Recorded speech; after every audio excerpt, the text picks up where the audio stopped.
con el análisis de orina desde el punto de vista del laboratorio, para entender un poco qué es lo que se está dosando, qué es lo que se está analizando en esas situaciones, tenemos que recapitular cómo es o en qué consiste la producción de orina. Para la producción de orina, que se lleva a cabo a nivel renal, intervienen estructuras específicas, que son las nefronas y los túbulos colectores, y están involucrados 3 procesos que se describen generalmente como el proceso de filtración glomerular y los procesos de reabsorción y de secreción a nivel tubular. Entonces, vamos a ver ahora, probablemente Cecilia en un ratito les cuente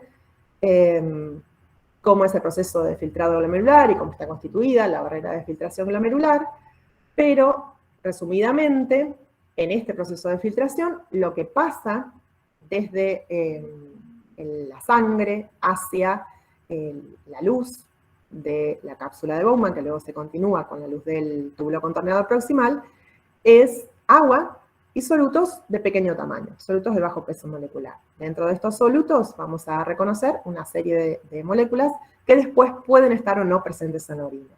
Eso dependerá de los procesos que siguen.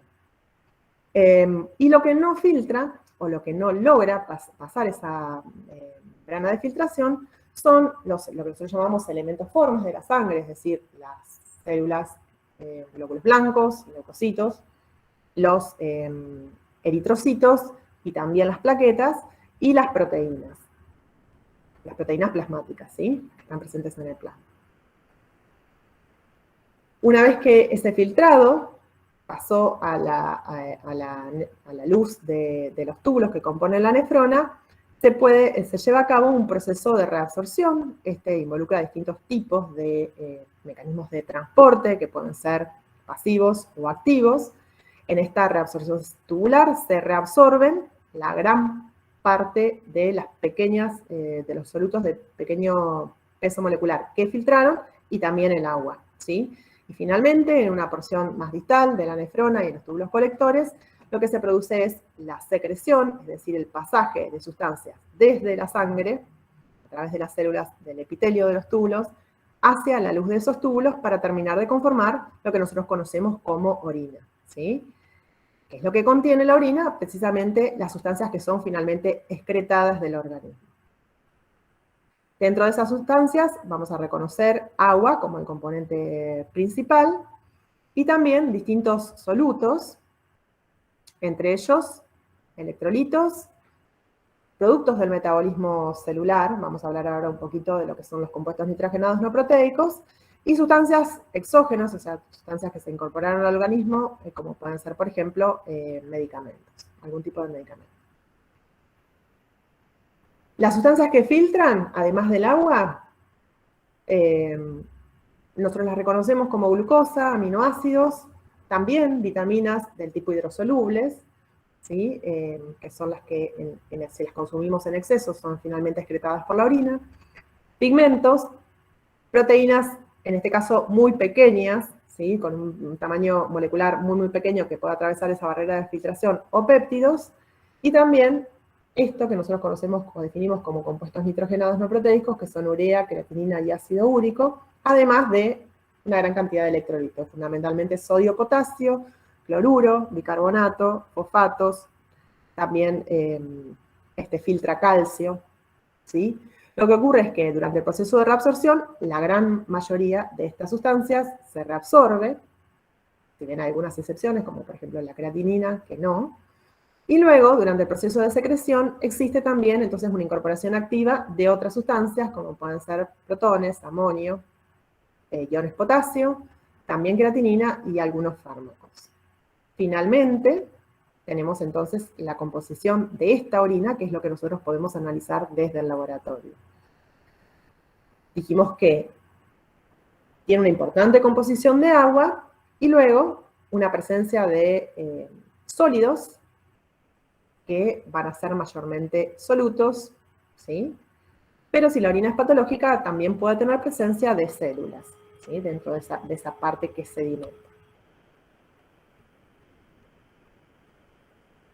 Estos compuestos, urea, creatinina y ácido úrico, que son componentes, digamos, reconocibles dentro de la composición normal de la orina tienen distintos orígenes y se consideran productos del metabolismo de distintas moléculas orgánicas.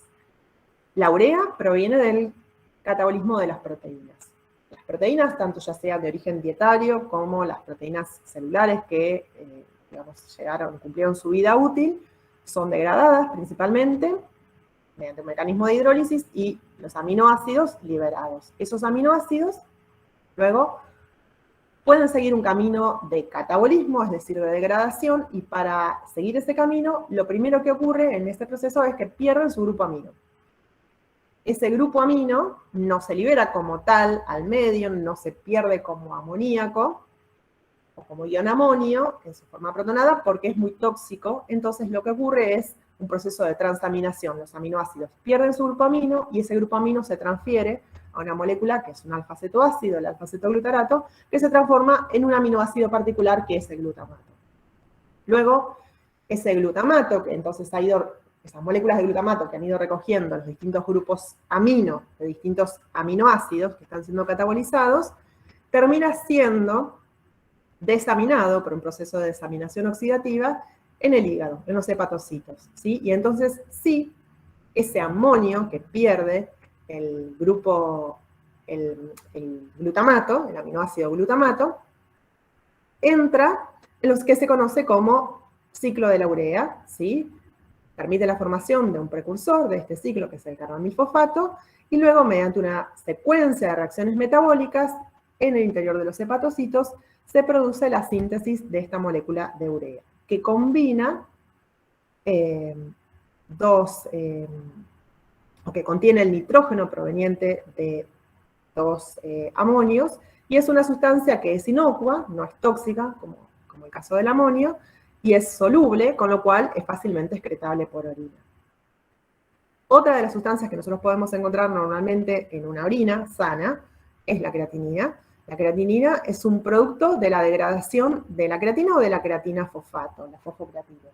Esta molécula, creatina, que es un compuesto nitrogenado, es una molécula que sirve como fuente rápida de enlaces fosfatos de alta energía en el músculo. O sea, es una molécula que al ser fosforilada se transforma en fosfocreatina y luego, mediante una reacción de transferencia de ese grupo fosfato o fosforilo al ADP, permite generación rápida de ATP para el músculo que está realizando actividad física. Ambas moléculas pueden ser, digamos, catabolizadas o degradadas y transformarse en creatinina, que no tiene actividad biológica y es un producto de desecho. Entonces también es una molécula que es soluble, es hidrosoluble y por lo tanto puede ser excretada, filtra a nivel glomerular y es excretada finalmente en la orina. El tercer compuesto que también aparece en la orina es el ácido úrico, y en este caso, esta molécula, ácido úrico, es el producto del catabolismo de purinas. Las purinas, adenina y guanina, ¿sí? Guanina y adenina, que forma parte de los nucleótidos de purinas, ¿sí? Siguen distintas vías catabólicas, confluyen en un intermediario común y finalmente se produce la molécula de ácido úrico, que también es una molécula soluble, que es excretada por orina y que en orinas que tienen un pH alcalino, ¿sí? Se disocian, se libera este protón, ¿sí? Y quedan bajo la forma de aniones urato y pueden formar cristales, o sea, sales, combinándose con cationes, que también están presentes en la orina.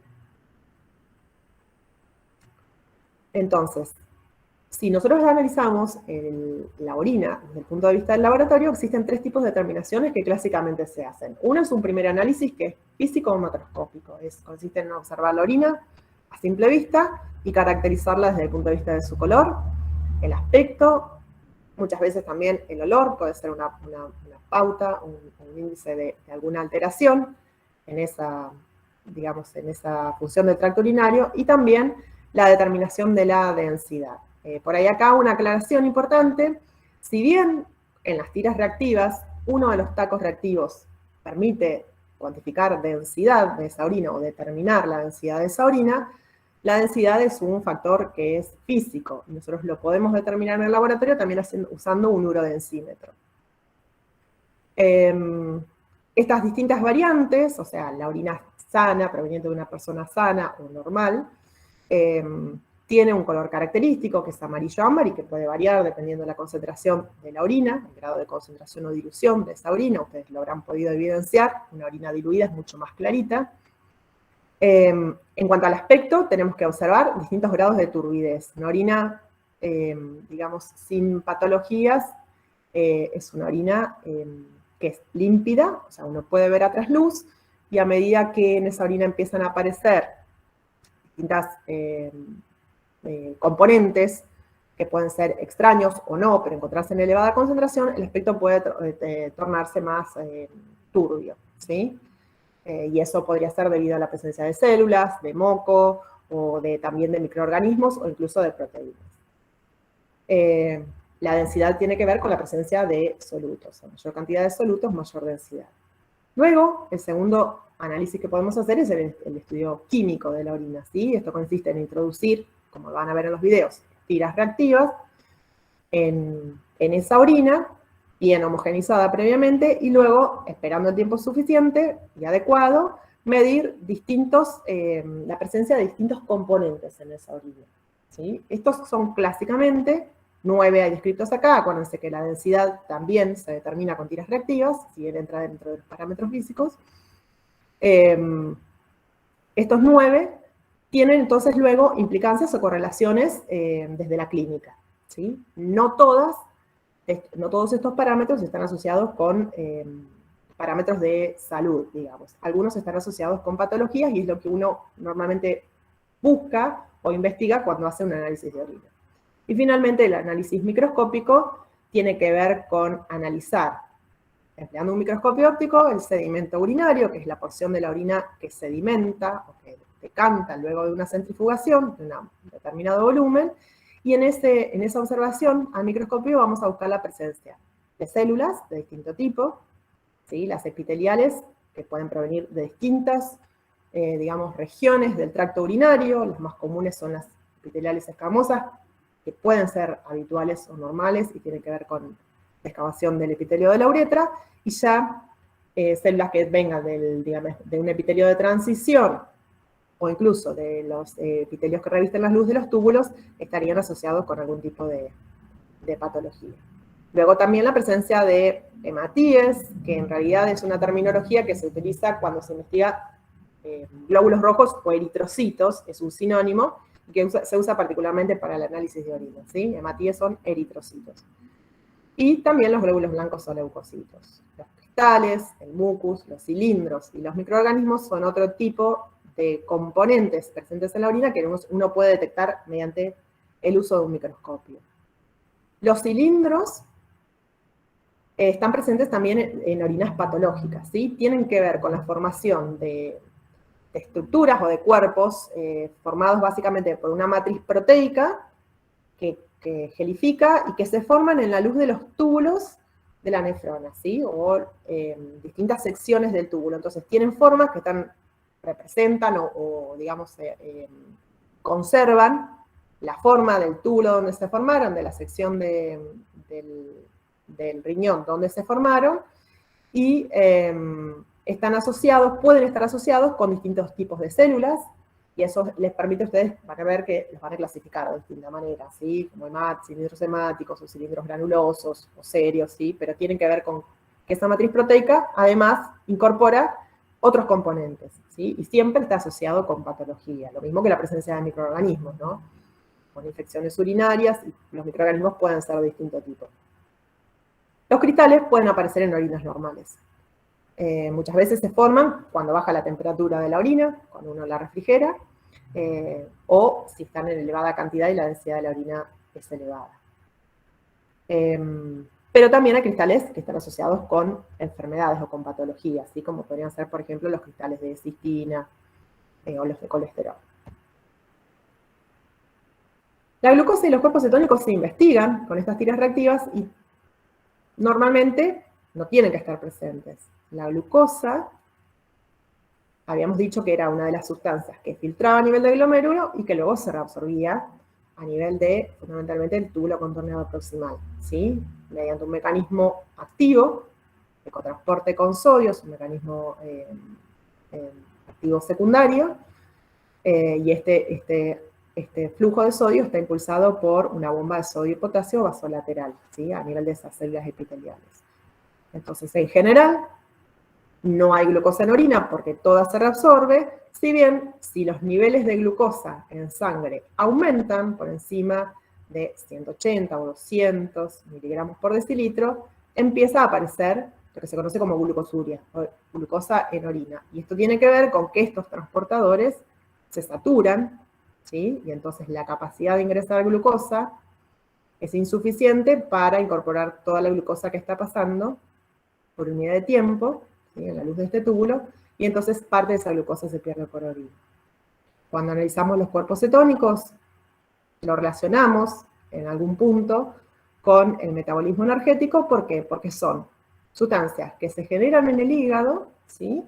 A partir de acetil-CoA, ¿sí? Son fuentes energéticas alternativas.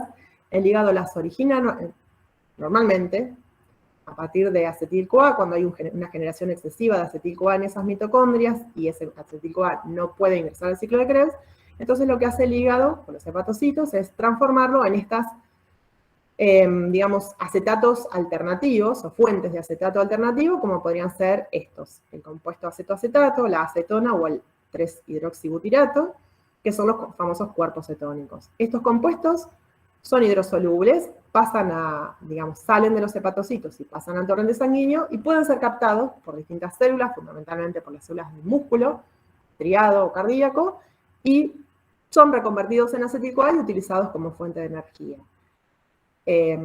Normalmente, lo que ocurre es que cuando hay un desbalance y una hiperproducción de cuerpos cetónicos, como son hidrosolubles, también filtran a nivel del glomérulo y pueden aparecer en orina, ¿sí? Y podemos obtener una detección de cuerpos cetónicos o de cetonas positiva.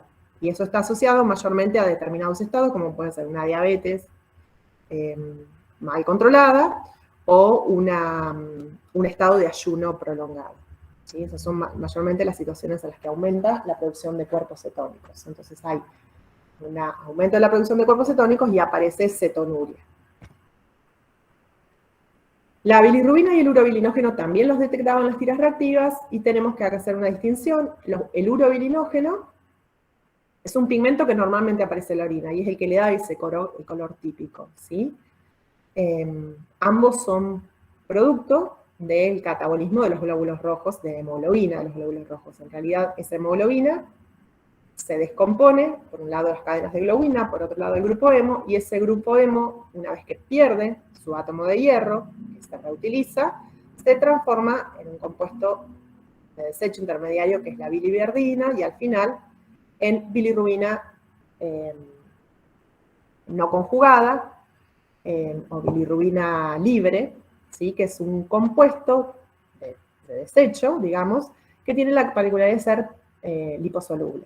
Entonces, en sangre está normalmente unido a la albúmina y es tomado por los hepatocitos, los cuales lo conjugan con moléculas que son polares, o sea, le asocian a esa molécula liposoluble restos de moléculas polares, como el ácido glucurónico, transformándolo entonces en una bilirrubina que se conoce como conjugada, que es hidrosoluble.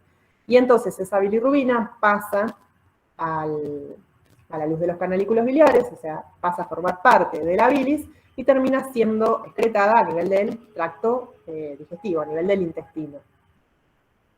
Esa bilirrubina conjugada, cuando llega al intestino, sufre el ataque de las enzimas bacterianas y se transforma en bilinógenos. Particularmente se lo conoce como estercobilinógeno a esta sustancia que se oxida y se transforma en estercobilina, que es la que le da el color marrón característico a las heces o a la materia fecal, pero parte de esos estercobilinógenos son reabsorbidos a nivel intestinal y vuelven por la circulación enterohepática al hígado junto con parte de la bilirrubina hidrosoluble conjugada para volver a ser excretado, formando lo que se llama un ciclo enterohepático. Y parte de estos estercobilinógenos, como son solubles también, pueden, cuando pasan a la circulación general, filtrar a nivel del riñón y excretarse por orina, ¿sí? En ese caso, en vez de llamarse estercobilinógeno, la molécula se la conoce como urobilinógeno, ¿sí? Y cuando entra en contacto con el aire, se oxida y se transforma en urobilina, que es un pigmento típico entonces de la orina, por lo cual, cuando nosotros detectamos las tiras reactivas, vamos a tener una concentración de urobilinógenos, digamos, detectable. La bilirrubina aumenta en casos, por ejemplo, de obstrucción biliar, ¿sí? Cuando la bilirrubina no puede ser excretada adecuadamente, un cálculo o alguna inflamación hepática al intestino, como es hidrosoluble, aumenta en la sangre, puede filtrar a nivel de riñón y también aparecer aumentada o detectarse en orina, ¿sí? Pero normalmente no debería detectarse. Y otras de las sustancias que tampoco deberían o aparecen en las orinas sanas o de personas sanas son las proteínas, por esto de que habíamos dicho que la barrera de filtración glomerular impide el pasaje de proteínas de tamaño similar a la albúmina o mayor. Tampoco los glóbulos rojos ni los glóbulos blancos pueden pasar a nivel de filtrado, pero si aparecen en la orina tienen que ver con que ha habido algún proceso, ya sea infeccioso o inflamatorio, en algún trayecto de ese tracto urinario, ¿sí? O a veces porque la permeabilidad a nivel de los glomérulos se vio alterada, ¿sí? Entonces logra pasar esas células a la luz de los túbulos. Y finalmente también las tiras reactivas detectan nitritos, que son sustancias que son producto de la actividad bacteriana. Entonces, la presencia de nitritos es un indicativo de que podría haber bacterias presentes en esa orina. Ahora bien, si uno no puede correlacionar directamente nitritos con infección urinaria, sino que lo que tiene que hacer para confirmar esa infección urinaria, obviamente, es proceder a un análisis más, digamos, específico de la orina, que es hacer un cultivo de orina para tratar de encontrar el microorganismo que está generando esa infección. Si encontramos en las tiras reactivas, si dan positivas para sangre o para leucocitos, el análisis del sedimento urinario tiene que corroborar esa presencia, ¿sí? Uno tiene que poder observar esos glóbulos rojos o esos glóbulos blancos, fundamentalmente polimorfonucleares, en la observación microscópica.